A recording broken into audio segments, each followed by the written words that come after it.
excited to share how to make a burlap wreath using the Swedish braid method with a little twist. We're using this hay wreath form. This one is 18 inches. You can use any size that you want. The burlap that we're using comes from a roll like this. That's 6 inches wide, and this has the wax protective coating on it, so this wreath can be used for indoors and outdoors. And we're cutting our squares into 3 by 3 inches. You will need 250 3-inch squares of the main color and approximately 50 3 by 3 inches of another color if you want to make dividers like we have. These florist pins you can get at Hobby Lobby in the florist section. We recommend getting the large bag because you'll need at least one for every piece that you attach. It will take 2 rolls of burlap ribbon. I got this off of craftoutlet.com. At the end of the roll, I cut off about 10 feet and cut it in half, so I have 2 strips of 3-inch wide ribbon to wrap around the wreath.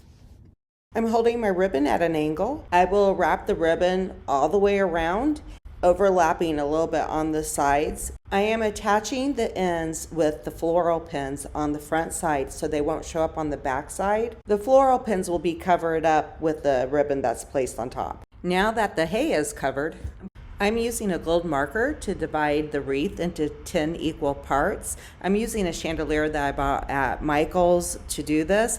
Also, you could use a pie chart divided into 10 equal parts and extend the lines out to mark your wreath into equal parts.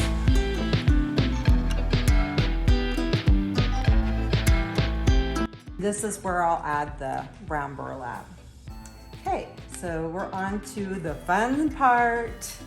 Here's how we're going to create ours a little bit differently than the Swedish method. We're going to hold our 3-inch squares like a diamond. We're going to bring the top corner down to the bottom and hold it with one hand. And instead of bringing this down this way, we're going to push it inward. So we're going to take these outer corners and push it down to the bottom. So all corners will meet at the bottom, but this will just be pushed inside. And then we'll start with the center row first and go all the way around.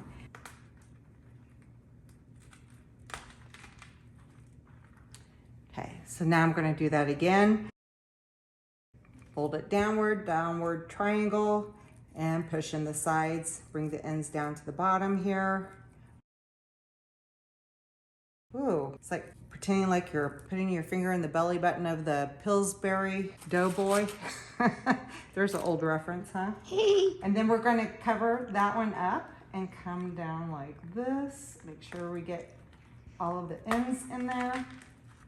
There's the beginning of this row. When I get to the gold area, I'm adding one of the darker brown. It's tiny because it's a smaller piece. By the way, you do not have to stick with 3-inch squares. You can stick with 4-inch, 5-inch squares, and it will be a little bit larger or more full. Alrighty, the whole row is finished. Now we'll start the next few rows. For a point of reference, there are 5 of the lighter burlap pieces in between 2 of the brown pieces. Now what we're going to do is fit them in like this and alternate them a little bit. And I'm going to start another row right here. Then we'll take 2 rows on the inside and 2 rows on the outside to finish this. We started a little bit on the 3rd side here, so you have a chance to see this. And we're going to add about 2 more on this row since they're smaller to fill it in. But this is the way it looks so far. And of course, we'll add another one out here and another one on the inside. So again, it's just folded down like an upside down triangle, and we're just pressing on the sides and bringing the bottom corners. All 4 corners come in at the bottom. This is just pressed in on the side right here. So I'm just going to bring it down. I want to kind of hide some of my edges there as I'm working with it. Now, if your pins are showing when you're working on this, because we are working with small pieces, one thing you can do later is go back with a hot glue gun and then glue the pieces down. In each section, there are 25 pieces of 3-inch square burlap. If I were to add the 3-inch here instead of the 2.5-inch, this would be another 5. So it's 5 going this way. As I've said before, there are 5 at the top here. Over here, there's 6. It goes down to 7. Then we go to 4 and 3 on the inside in between each of the brown burlap ribbon.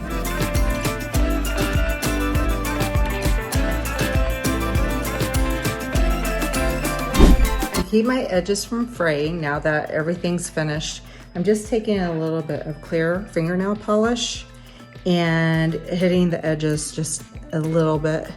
To see how we made a bow with flowers and added it to the wreath, please check out this video by clicking in the right-hand corner or clicking on the end screen. Blessings and happy crafting!